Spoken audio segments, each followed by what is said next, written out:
Simple सा आप जाएंगे क्रिएट ऑप्शन पे, कोई भी फीचर्स आपको इनेबल नहीं करना है, क्रिएट पे जाना है और यहाँ पर आप सर्च करेंगे प्राइस। तो आपके सामने प्राइस लेवल आ जाएगा, प्राइस लिस्ट ग्रुप वाइज आ जाएगा, प्राइस लिस्ट स्टॉक कैटेगरीज आ जाएगा। ठीक है, ये भी आपका येलो बेल्ट में आता है, तो एक ध्यान से इसको समझिएगा। तो प्राइस लिस्ट बनाने से पहले आपको प्राइस लेवल बनाना पड़ेगा कि आप प्राइस लिस्ट किसके लिए बना रहे हैं, सॉफ्टवेयर को बताना होगा। तो आप यहाँ से जाके इस पर क्लिक करेंगे और यहाँ से आप टाइप करेंगे wholesaler, retailer, customer, old customer, ठीक है, या फिर ओल्ड कस्टमर, जिस तरह का आपका कस्टमर बेस है, जिस तरह का आप प्राइस लेवल बनाना चाहते हैं वहां पर कैटेगरी यहाँ पर डिफाइन कर देंगे।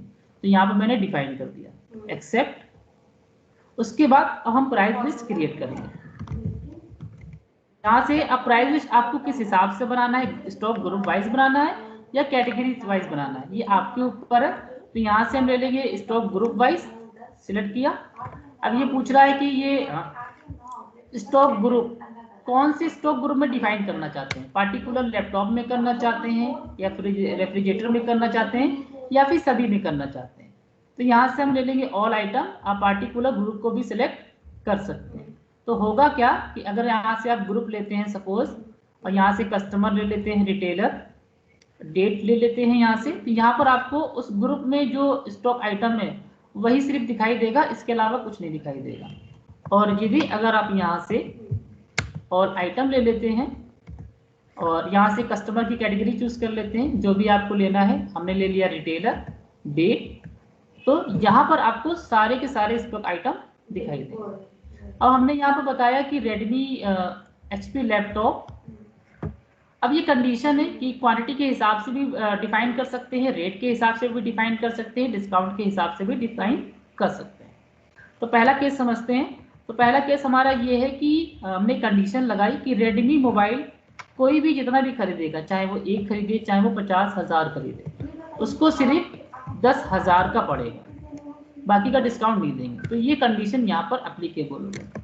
दूसरी कंडीशन क्या है कि HP लैपटॉप अगर कोई 0 से लेके 20 तक खरीदता है, ठीक है, तो उसको पड़ेगा 25,000 का, और उस पर अगर आप डिस्काउंट देना चाहते हैं दे सकते हैं, यहाँ पर हमने नहीं दिया। और 20 से अगर ऊपर खरीदता है 50 तक, तो उसको कितने का पड़ेगा, रेट सेम भी हो सकता है अलग भी हो सकता है, 25,000, उस पर 5% का डिस्काउंट, और 50 के ऊपर जितना भी खरीदेगा उसको इतने का पड़ेगा और 10% डिस्काउंट देंगे। तो ये भी कंडीशन हो सकती है, ठीक है। तीसरी कंडीशन क्या हो सकती है कि हमने कहा कि सैमसंग 265 लीटर है, ये कोई जितना भी खरीदे, चाहे 1 खरीदे चाहे 2 खरीदे, उसको पड़ेगा 15,000 का, और उस पर हम 5% का डिस्काउंट देंगे। तो ये देखिए तीनों कंडीशन हमने यहाँ पर अप्लाई करी, एक जगह रेट दिया, एक जगह मैंने क्वांटिटी रेट डिस्काउंट दिया, और एक जगह सिर्फ हमने डिस्काउंट दिया। तो ये अपने हिसाब से आप क्या कर सकते हैं, इसको सेट कर सकते हैं कस्टमर की रिक्वायरमेंट के हिसाब से, ठीक है। अब यहाँ से अगर हम LG 39 इंच ले लेते हैं और आपको एग्जाम में सपोज आ गया कि 0 से 20 इतना है, ठीक है, 0 से 20 मान लेते हैं 12,000 है और इस पर 5% डिस्काउंट है, और उसी के नीचे लिखा है 21 से 50 इतना है, तो कर्सर कभी भी आपका फॉर्म में नहीं जाएगा, ठीक है। तो अगर नेक्स्ट लाइन आपकी 21 से स्टार्ट है, तो इसका मतलब आपको यहाँ पर 21 करना है, और ये बाय डिफॉल्ट यहाँ पर 21 लेगा। तो इस पॉइंट को आप यहाँ पर ध्यान में रखिएगा। अगर आपने यहाँ पर 50 कर दिया है, 12 रेट 1000 डाल दिया है, और सेकेंड लाइन में वो 51 शो कर रहा है, तो ऐसे में आपको इसका मतलब यहाँ पर 51 करना है। तो इस तरीके से आप प्राइस लिस्ट क्रिएट कर सकते हैं, ठीक है। तो याद रखिएगा Redmi 5 है, HP लैपटॉप और 265, ठीक है। इसको हम यहाँ से सेव करते हैं, और इसी तरीके से आप और भी प्राइस लिस्ट बना सकते हैं, होलसेलर, स्पेशल कस्टमर, जिस हिसाब से आप बनाना चाहते हैं, ठीक है। यहाँ से आपने प्राइस लिस्ट क्रिएट कर लेंगे।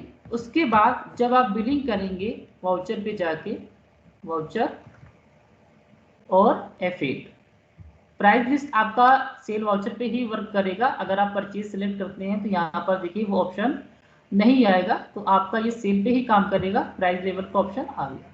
अगर नहीं आता है यहाँ पर आपका प्राइस लेवल, तो F12 करिएगा और यहाँ से प्राइस लेवल का जो ऑप्शन है वो इसे इनेबल कर लीजिएगा। तो कहाँ पर है वो ऑप्शन?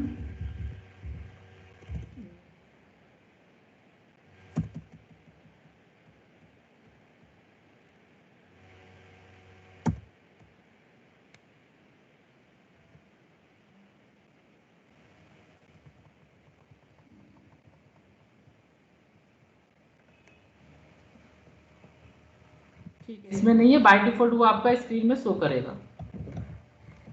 ठीक है, अब बिलिंग करते समय आपको ये ध्यान में रखना है कि आपने जो प्राइस लिस्ट बनाया है उसमें क्वांटिटी था, रेट था या फिर डिस्काउंट था। तो यहाँ पर बाय डिफॉल्ट देखेंगे डिस्काउंट का कॉलम नहीं आएगा, और ज़्यादातर रिसोर्स यही गलती करते हैं।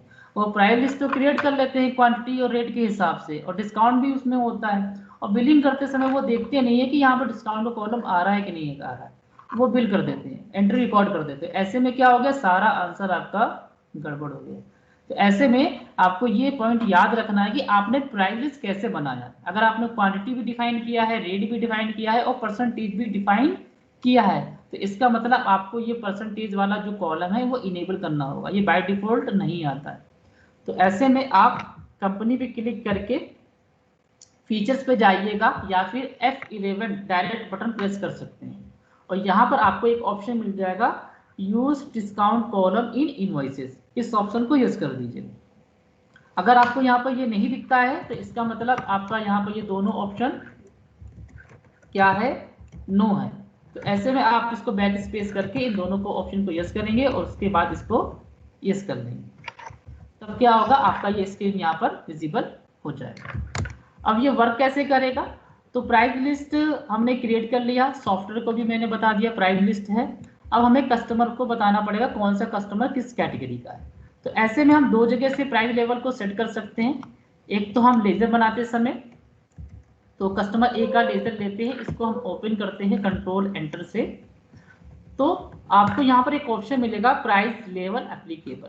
तो अगर आप यहाँ से बता देंगे कि ये कस्टमर किस टाइप का है, होलसेलर है, रिटेलर है, क्या ओल्ड कस्टमर, तो एंट्री रिकॉर्ड करते समय आपको हर बार सेलेक्ट करने की जरूरत नहीं पड़ेगी।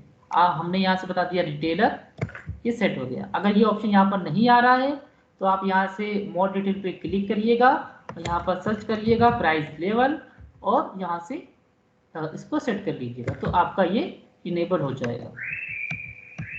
यहाँ से देखिए मैंने रिटेलर लगा दिया, इसको कंट्रोल ए से सेव कर देते हैं, और जैसे ही सेव किया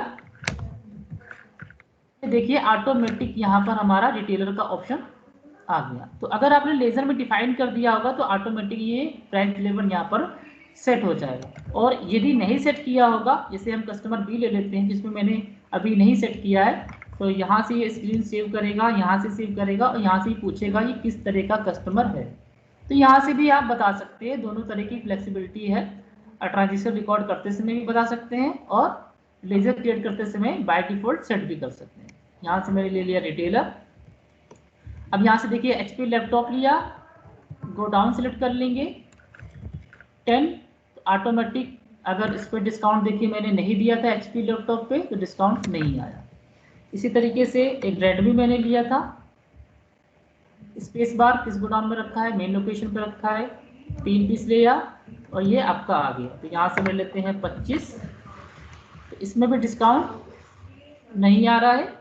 दूसरा हमारा क्या था 265 करके मैंने बनाया था, 265 स्पेस बार 10, इसमें डिस्काउंट आ गया। तो आपने जिस हिसाब से प्राइस लिस्ट क्रिएट किया होगा उसके अकॉर्डिंग रेट डिस्काउंट क्या करेगा, पिक करेगा, आपको मैनुअल डिफाइन करने की जरूरत नहीं है। ये है आपका प्राइस लिस्ट। ठीक है, इसको आप विद GST के साथ ट्रांजेक्शन सेव कर देंगे। प्राइस लिस्ट की कोई डिस्प्ले नहीं होती है जहां से आपने उसको क्रिएट किया है। ठीक है, आप प्राइस लिस्ट को अल्टर कर सकते हैं, मॉडिफाई कर सकते हैं। फ्यूचर में अगर आपको कुछ बदलाव करना है प्राइस लिस्ट में तो आपको जाना है अल्टर ऑप्शन पे, यहाँ से जाएंगे सर्च करेंगे प्राइस लिस्ट, आ गया, सेलेक्ट करेंगे जो भी आपने बनाया है जिसके लिए, डेट डिफाइन करेंगे, तो आपका जो सेट किया होगा वो यहाँ पर आपको दिखेगा। और अगर आपको इसी को रिवाइज करना है तो आपको यहीं से अल्टर आर एक शॉर्टकट की मिल जाता है रिवाइज करने का, ठीक है। तो अल्ट आर पे क्लिक करके ऑल आइटम, रिटेलर, डेट, और आप किस हिसाब से इसको रिवाइज करना चाहते हैं, प्राइस के हिसाब से या फिर डिस्काउंट के हिसाब से। तो यहाँ पर मेथड है, आप जो भी मेथड हैं वो यूज कर सकते हैं। सपोज हमने बता दिया इंक्रीज बाई अमाउंट, सभी अमाउंट में 50 रुपए ऐड हो जाए, ठीक है। यहाँ पर मैंने ऐड कर दिया और यहाँ पर नोट एप्लीकेबल कर दिया, तो ये आपका प्राइस लिस्ट क्या हो गया, अपडेट हो गया। स्केप करेंगे, ये देखिए सभी में 50-50 रुपए क्या हो गया, अपडेट हो गया। आप मैनुअल करने की जरूरत नहीं पड़ेगी। इस तरीके से आप प्राइस लिस्ट को रिवाइज भी कर सकते हैं। ये प्राइस लिस्टिंग वाला एक बार बता दी कैसे वो आया था, मतलब एक बार रिपीट कर दिए। कहाँ पर? ये प्राइस लिस्टिंग ये वाला कैसे बनाया, मतलब डिटेल होलसेलर का, फिर से एक बार रिवाइज कर दीजिए।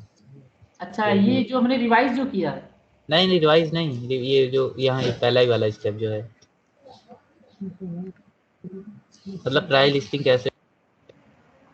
अच्छा प्राइस लिस्ट मैंने कैसे क्रिएट किया था वो पूछ रहे हैं